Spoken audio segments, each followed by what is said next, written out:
It's the first Friday of the month, which means that it's time for the next episode of Finally Friday, bringing you insights and discussions from around the world, focusing on experimental archaeology, ancient technology, archaeological open-air museums, and interpretation.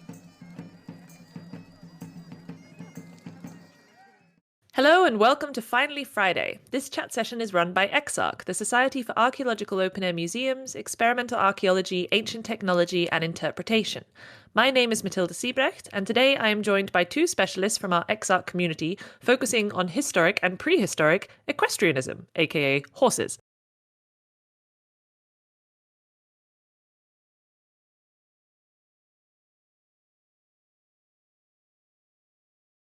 Dr. Rena Maguire is a visiting researcher at Queen's University Belfast, where her research focuses on equestrianism in Ireland in the late Iron Age and early medieval period. She specialises in the material culture associated with horse riding practices and is particularly interested in using this material as a means to investigate the level of interaction that late Iron Age Irish society had with mainland Europe. Joachim Lohgren is one of the founders of Equiastra, which offers a range of training services, both modern and historic, related to horse riding, and is a historian specialised in late medieval equestrianism. His work investigates historic equestrian theory, as well as artistic depictions of horse riding from the past, and how these styles can be practically replicated today. So welcome to both of you. I have a quick question to start you off. What came first for you personally, the love of the past or the love of horses? Perhaps, Rena, you could go first? It's definitely both for me. I couldn't say that there was one thing that came before the other. Well, maybe horses, because my grandmother dumped me on horseback from the old, what would you call them, the old baskets that you used to put babies in, apparently from 6 months. So, yeah, possibly the love of horses came first, but the archaeology came afterwards. There was no problems. Did you have a similar experience, Joachim? No, quite the opposite, actually. I was started by the love of history because I started as a volunteer at the place called the Medieval Center in Denmark, that is an open air museum trying to convey the life of a medieval city in the late Middle Ages. And at that place, they had, as part of the daily program, they had knights tournament. And then I saw these knights tournaments and thought that was the most horrific thing I've ever seen, and thought I wanted to investigate further and wanted to try it out myself. So indeed, both from similar ideas, I suppose, but I guess you mentioned, Joachim, that you came from more the reenactor side of things, shall we say, and you were interested in more the historic side of things, whereas Rena, were you always more interested in prehistory? I think so, yes. You don't grow up in Ireland without being, obviously, it's part and parcel of your culture. Things like the Time, the Ulster Saga, etc., Cuchulainn and Queen Maeve and God knows what. And there's lots and lots of horses in those stories. Now, granted, they are all early medieval. They're written down in the early medieval period, but they have lots of references to things that were happening earlier, Iron Age, etc. Some people would argue maybe even earlier than that.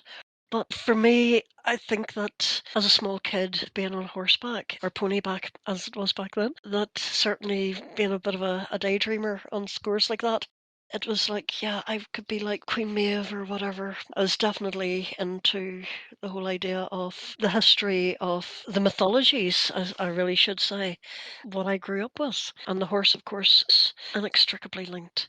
I mean, Cuchulainn's horses cry and talk, and they even come back as ghosts to convince a high king to become Christian. So yeah, horses are pretty mouthy in Ireland. Joachim, you look mainly, I guess, at the theory of it and from a purely potentially technical standpoint, or do you also have that feeling of the kind of mythology of horse riding?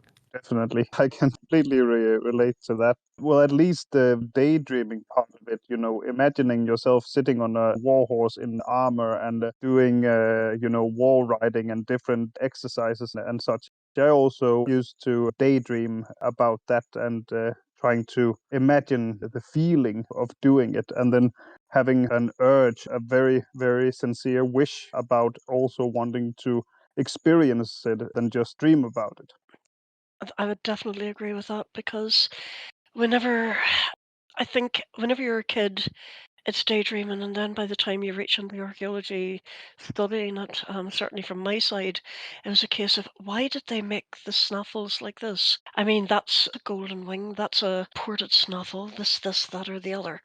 And you start asking questions which do require the science.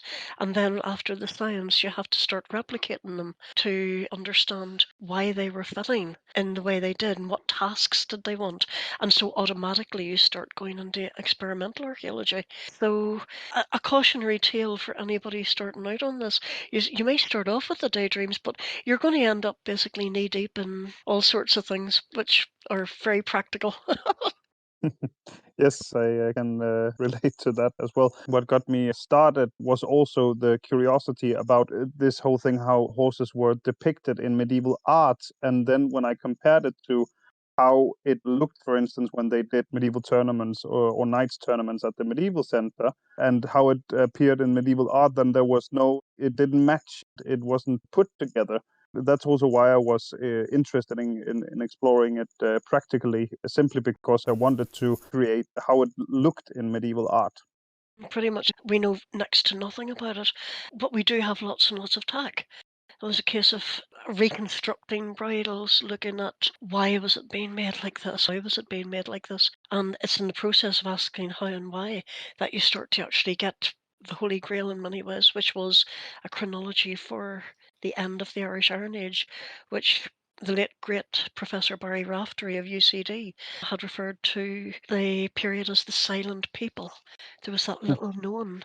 But I think as I'm going to do a shameless promote here for the book, which is published by Archeo Press, I say in the introduction to it that basically by doing the equivalent of hanging over a fence and talking horse, we managed to get some sort of an understanding of one side of the elite life of those who were the riders of that period.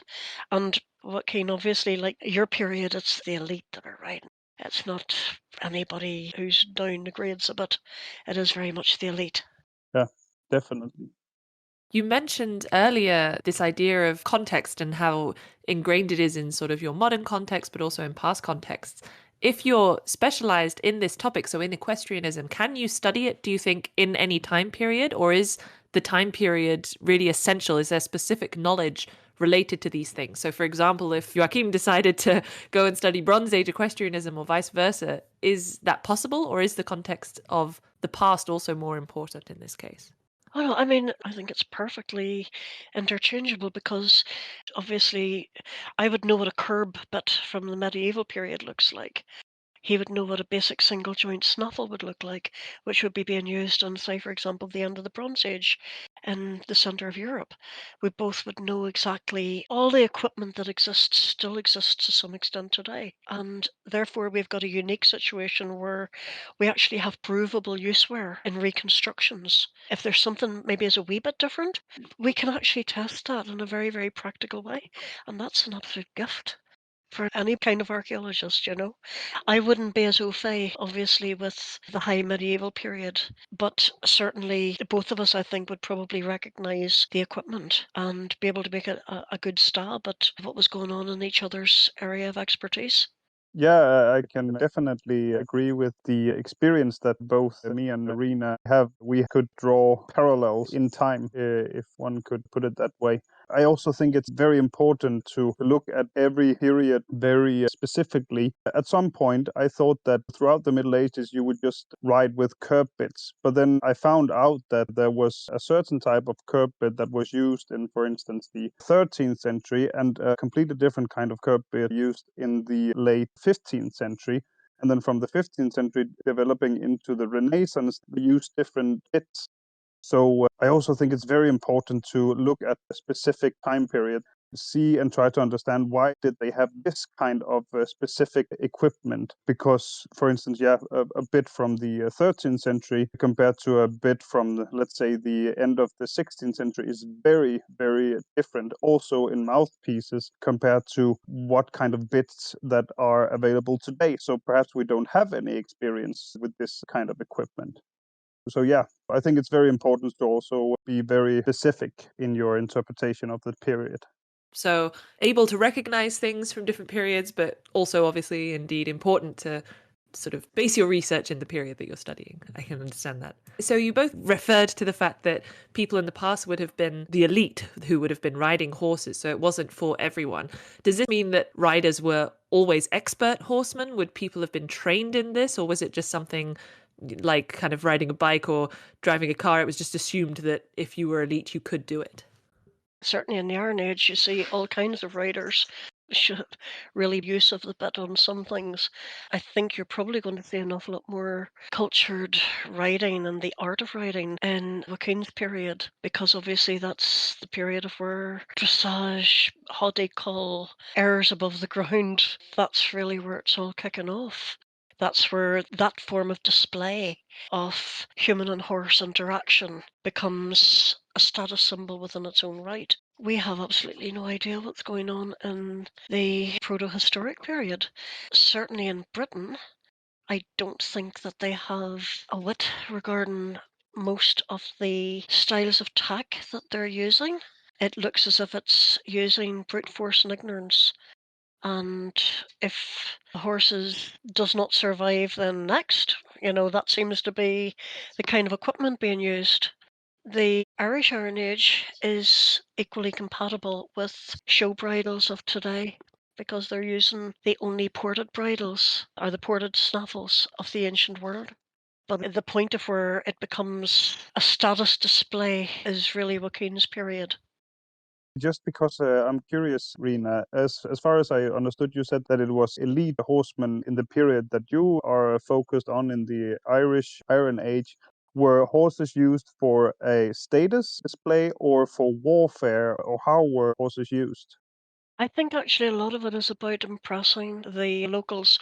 I think they have to really get as we started to untease what part of the culture was like, and that you've got what appears to be two cultures coming in clashing very strongly with Ireland in particular.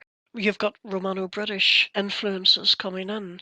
You've got Germanic, because part of what I did also was to study the stuff that's up in Torsberg, up in Vemos and Avaldsnes, because it's very much an analogue of what's happening in Ireland, what they call the Kelberg, which we call the Whiteheath. Both of them being a form of running martingale combined with a bossel of sorts.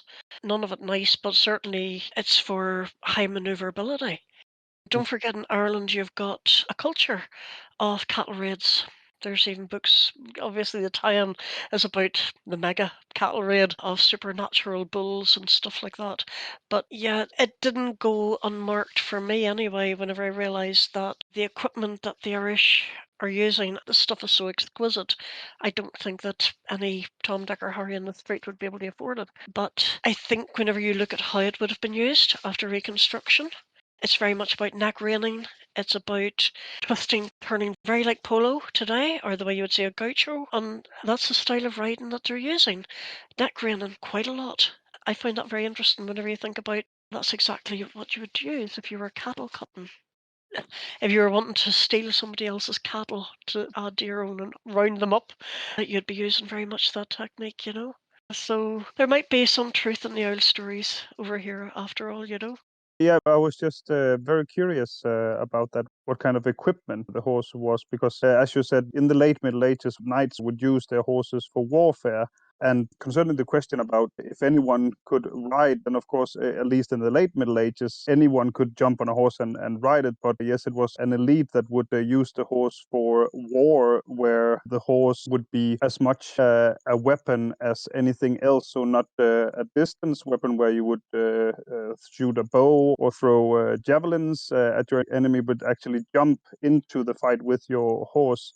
And that would of course demand some kind of, you would need to be able to control your horse in the situation.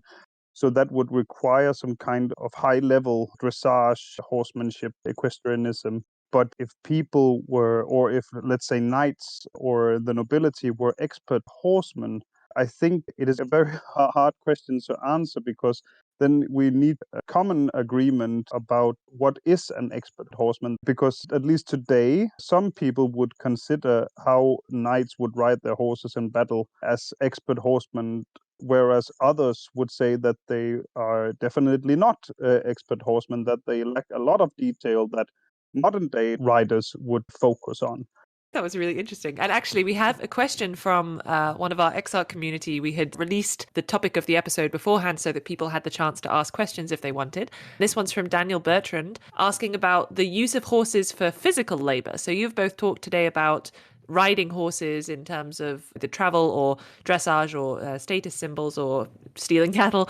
But were they used also for physical labor? Would you, for example, see a horse pulling a cart or a plow, or would that be an ox? So what was the sort of primary roles of horses within different cultures, and why would people choose horses over other animals for these kind of tasks, do you think? Certainly, I don't think that you're seeing an awful lot of use of the horse for domestic agricultural use through until Christianity. But that's because, in Ireland certainly anyway, but that's because Christianity brings it back down to being a dumb beast instead of a kingmaker, which in many ways the horse was considered as being, well, the consumption of horse flesh. It was friend and food. The consumption of horse flesh was part of the rite which made you into a king. So therefore it had a status that was raised above other critters, that this was the last thing that you actually had to do before taking your crown. But that's something which certainly it's in Ireland. It might be in other places. That's another story altogether. But certainly it had, in the ancient world, the horse has an elevated status. Yes, you will get carts. You will get like dog carts and sulkies, but these would be very, very lightweight, very fast maneuverable carts. And then by the time the early medieval comes, they're huge wheels. There's depictions of them on high crosses across Ireland. The early medieval texts state that you should have a horse for your cart and a horse for riding, but it doesn't state that you should have a horse for pulling the plough. And that seems to come much later, probably into well Christianified period. And of course, that's where I hand over to Joaquin's area of knowledge, which will be dealing with a period where horses become draft. To be perfectly honest, it's not something that I've looked a lot into, but I have seen several depictions of horses being used for labor, both working fields and pulling wagons and being what you could call a carriage animal, carrying different types of stuff to be transported from A to B. What I have seen from depiction is that they not very often depict horses pulling carts, and at least when they do not sit that much on the cart, but they ride the horse instead. And my interpretation is that roads weren't always that good, neither in the late Middle Ages. So traveling on a bumpy road would just be much easier, just sitting on the horse and making it pull the cart than sitting on the cart. Yep. There are far too many prehistorians who see chariots turn about, and you look at what the landscape would be like at that stage and say they had suicide wishes because those things are springy. You're going to have to take that at a reasonably sedate pace while you're even with a really good sense of balance. I think sometimes there's a lot of people who they want the big dramatic thing of horses and chariots and warfare and climbing along the shaft of the pole, and Julius Caesar was stating went on with the Britons and God knows what. I don't know how much of that would have been people standing on a stationary cart and doing it for acrobatics. There's a lot of questions about this stuff. It could be done experimentally, but I wouldn't be the one to do it. I'm built for comfort, not speed. A bit related to that, actually, do you think that it's essential for someone who wants to study past equestrianism to be able to ride a horse and to have experience, a lot of experience in riding a horse? Or is it just a recommendation? If they sit on a horse once, is that enough? It depends how deep they want to go. I was asked this actually not that long ago. The advice I give somebody was if you want to do this thing right, you're going to have to live, breathe, eat, and sleep it. Because, if you aren't used to this, you're going to fall in the old traps of like 1930s, 1940s, some very bookish wee man sitting somewhere making stuff up to what he thought would fit in with the worldview of that time. I think that if I was to go and learn, say, A friend of mine, a good friend Niall, deals with canoes. That's his whole specialty area.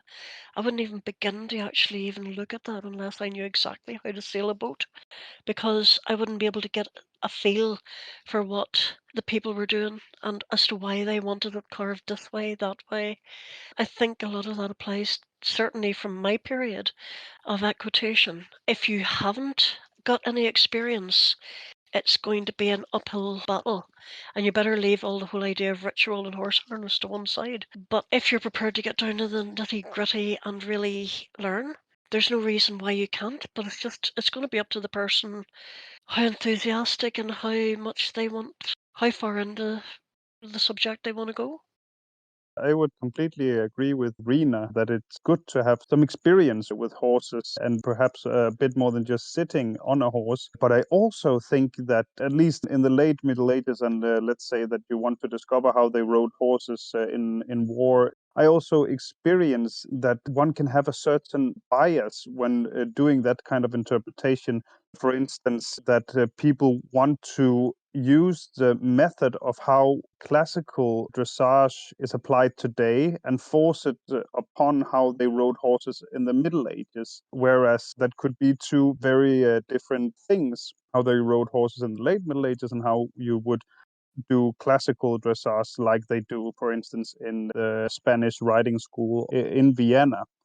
I think that people that have no experience with horses sometimes also see other things more clear, that they have examples in sources that goes completely against how you would train a horse in classical dressage and such. I also think that it's very easy, if you have experience with horses prior to wanting to investigate historical horsemanship, then you have a certain bias in the way you interpret horses and horseback riding and how it should be done. So I also think that it can be something positive that you do not have any experience.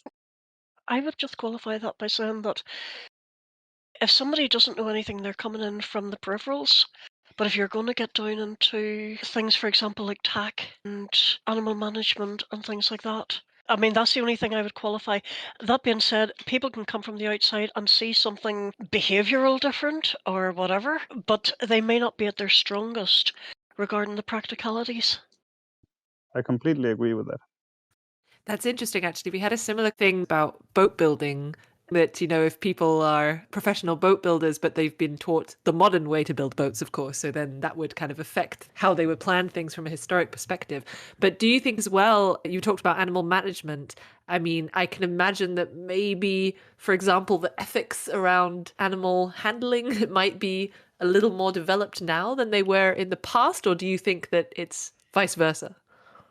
I definitely think that they are very much more developed in a positive way today than it was back then. There Yeah. are very, very horrific examples of how you would treat animals in some of the written sources. Like, for instance, I read recently that is a mid 16th century author of a riding manual who state that if a horse has a tendency to buck instead of going forward, then you can always tie a hedgehog to its tail and then it will move forward. Today, you put a lot more effort into understanding the psychology and the behavior of a horse than just, oh, it's not moving. I tie something dangerous to its tail and now it's moving. Look, that, that kind of method wouldn't be something you would use today. This is the odd thing. During my PhD, I got the dream ticket of traveling around Europe and looking at everybody of the Iron Age, different cultures of their tack. And it was interesting to see the differences. The Germanic stuff, the bits are very, very chunky, closer to what I'd call a mullenmouth today. So they're obviously using much more modern aids in many ways like the Irish, who are again riding without saddles. There's a huge amount of parallels between the two. You're looking at the Netherlands, your Frisiae and Bataviae, etc. And again, their writing is very simple and very straightforward and recognizable today. You look at things, for example, like the British Waterford bits, as I think of them as being proto Waterfords, those things that are very, very high decorative with this really long inner central link that's incredibly long, and these two very short cannons. They were not nice. I mean, they are definitely not nice bits. You'll see that similar level of brutality to the horse's mouth and palate whenever you look even in the ancient Greek stuff, which is really Yes. ugly.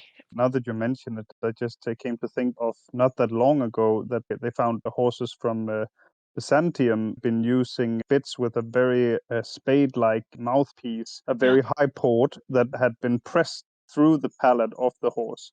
That would have caused a lot of pain, and we cannot do anything like that today. And I think it's a very interesting thing, at least when you are investigating medieval bits and tacks and such, that they put a lot of effort into creating the perfect mouthpiece for the horse. They have so much focus on what kind of metal they put into the horse's mouth, creating all kind of different bits and pieces to adjust it perfectly for that one horse. And I cannot help to think that at least the way many people want to ride today, if they have a kind of humane approach to how they want to ride, then they are not that focused on what kind of metal they put into the horse's mouth, but much more focused on what other aids they use with their seat, their legs, and how they can use their weight to distribute and move the horse. I cannot help to get the idea that since they were so focused on what kind of tool they used in the horse's mouth, then they must also have been very much keen to or interested in using it. So at least that's where I see a difference in how they rode horses in the Middle Ages. They would be very much focused on what kind of bit they used, Hmm. whereas today it is moving in the other direction. And you give a horseman or a dressage rider credit when the person is able to use his or her seat and legs instead of the bit. It's an interesting thing because in Ireland it seems to have been a lot closer to the most basic, although they did get very fancy as time went by.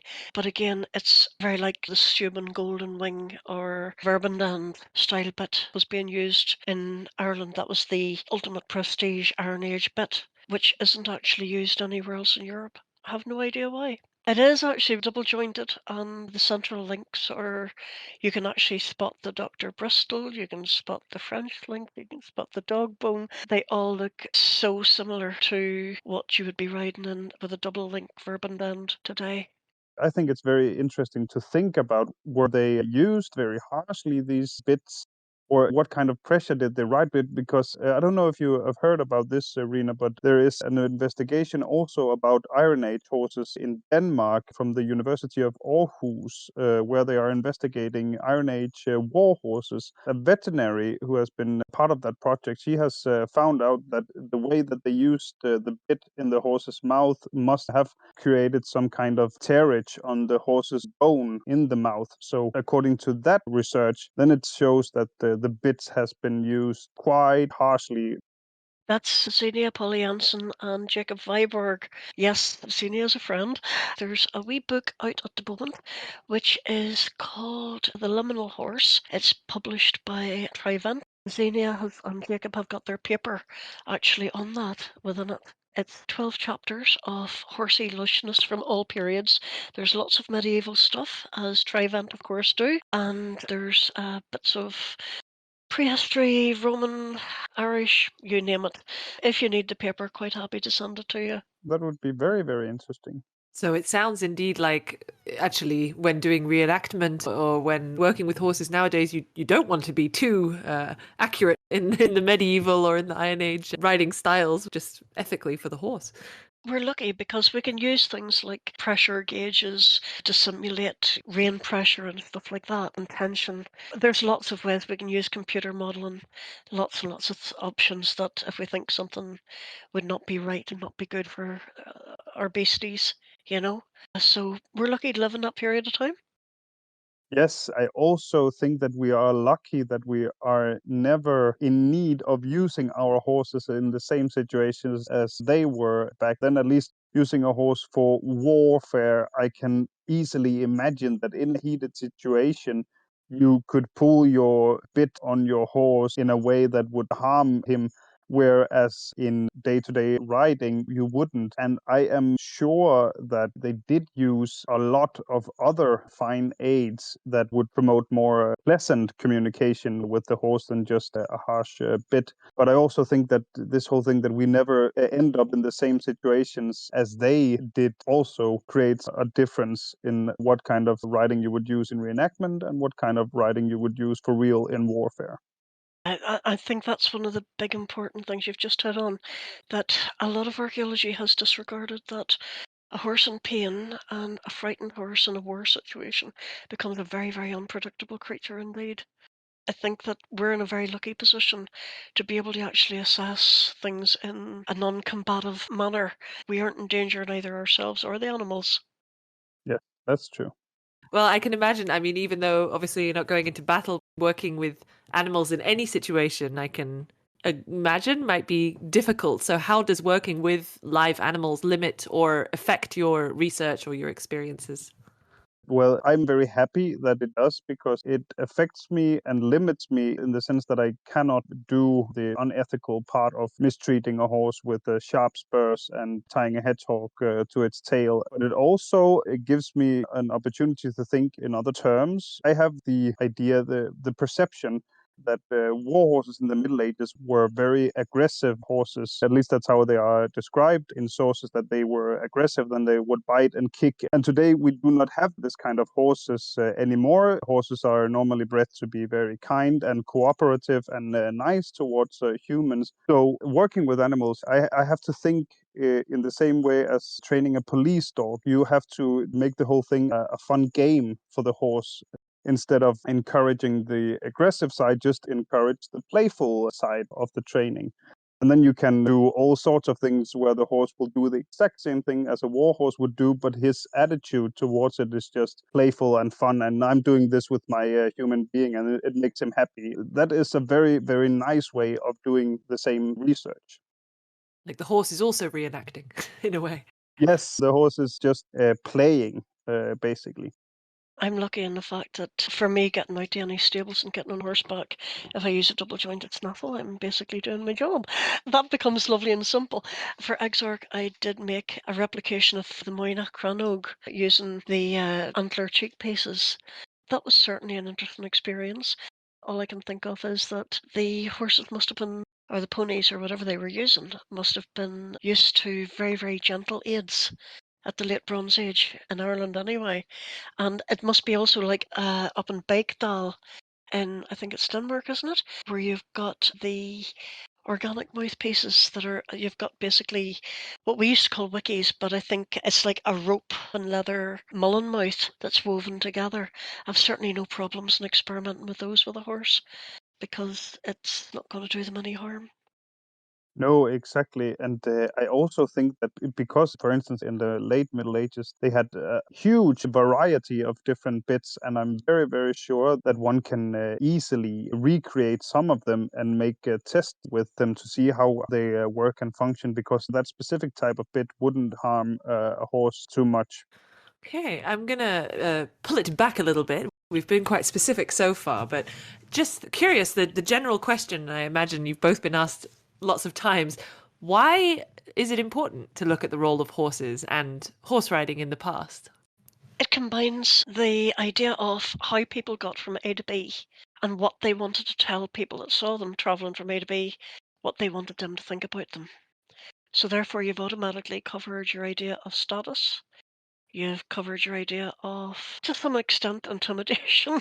Obviously, from Joaquin's time, you've got somebody in full armor, trotting along the road or whatever. You're not going to mess with the person. From my period of time, you've got a pack of warlords armed to the teeth with spears and God knows what strapped to their backs. Again, you're not going to mess with them. This is the form of transport. And the glorious thing about it is it also makes you look at the landscape, at roads, or what might pass as roads. Why were people wanting to get from this point to that point that this trackway developed? So it starts not just from the horse, but it starts to tell about the infrastructure of travel. Because if you're wanting to have a cart, you're going to have a better quality road than traveling on an esker as you might do on horseback. for all the obvious reasons. It's about how people are looking at solving their travel infrastructure problems. As well as that, it looks at our relationship with the animals. People love horses and they think they're beautiful. Our ancestors from way, way back in every culture, be it Saudi Arabia, be it Africa, be it wherever the horse was, people have always thought, God, it is beautiful. And they want to buy into that aesthetic of beauty as well, I think. And that generates part of the relationship of horse and human, and it's equally fascinating. So, yeah, that's just some of why I think it's important. I completely agree. And the thing you said, Rena, about what kind of signal you're sending, I have a deep interest of knightly culture and exploring knightly culture. And I think that in a what you could call a popular perception of knightly and noble culture, when you talk to people and they talk about how they perceive the noble culture, then nobility is always portrayed also in popular movies and so on and so forth, as if they're degenerated, incompetent, only able to tease and harass peasants, take their money, their taxes. I think when you tell the story or you show the story about a knight being able to control a war horse, it gives them status and it shows also that they weren't incompetent, that they actually were very skilled in doing their craft and also gave them what you could call a position in society. Because throughout the Middle Ages, whenever you hear knights talking about why didn't they pay taxes, why did they have their privileged status, is because, as they say so themselves, they are the first one to defend the country, the citizens in a country. And then the horse and the horse riding becomes a tool of their trade, a necessary tool to make sure that everyone knew why they had this status. And then you can start building a new narrative, a new story about nobility, that these people actually they had a defending societal role and they were not incompetent. They were very, very skilled riders and they knew how to handle a horse in war, which gave them their privileged position in society. This is a very, very important part for me to try to change what you could call a popular narrative about medieval nobility. Somebody once said that the reason why the aristocracy are naturally confident about what they're doing is because they've been placed on horseback. And if as a child you feel that you can work with a horse that's so much bigger and so much stronger than you can take on anything. And I think there's a certain amount of that actually with elite on horseback. Does it occasionally spill over into aggression and arrogance? I'd say, because that's human nature, that it's not just confidence, that the horse does become very much a weapon in its own right. Certainly from Joaquin's period, I know that you'd mentioned the Spanish Riding School of Vienna earlier, and the teaching of all the moves, which even if they weren't actually used in combat, certainly held the threat that they could be, and you wouldn't get too close behind a horse carrying out a full-blown cabriolet, a kick out in the back. You wouldn't want to be too close behind that. It's about confidence, it's about rulership, it's about status. I think no matter what era you go to. I think even the Begdal, the lovely cart with the organic mouthpiece and all the jingly janglies in Denmark, I think it's still about a status that you could have. And like Hallstatt as well, you could afford to have a lovely cart like that with lots of lovely decoration. And there was a reason why you had that status. When you read about it in most literature, it's also, yeah, they had the money to have a war horse, but they also knew how to use the war horse. They were skilled. They were craftsmen of their own trade. They knew how to basically handle their war machine, and that gave them the status. What you also said about using the weight of the horses and the maneuverability and what horses can be used, I can only imagine even smaller horses, they have an advantage in their use of weight. I have a Shetland pony on our farm, and he weighs almost 100 kilos. So if you just double that weight, then you have 200 kilos, and there's no foot soldier in the Iron Age who, even though they're armed to the teeth with weapon, would come anywhere close that amount of battle weight. So, the horse is just in itself, and its weight is a huge threat. If you can push your horse in the right direction, then you have the possibility of pushing another person with 200 kilos of force. And that is a lot, especially compared to the Middle Ages or the Iron Age, where you weren't used to pushing around with 200 kilos. then it created a huge advantage for the user of the horse. I'm convinced. It sounds like they're indeed the vehicles, their weapons, their tools, they're everything, really. It sounds like horses.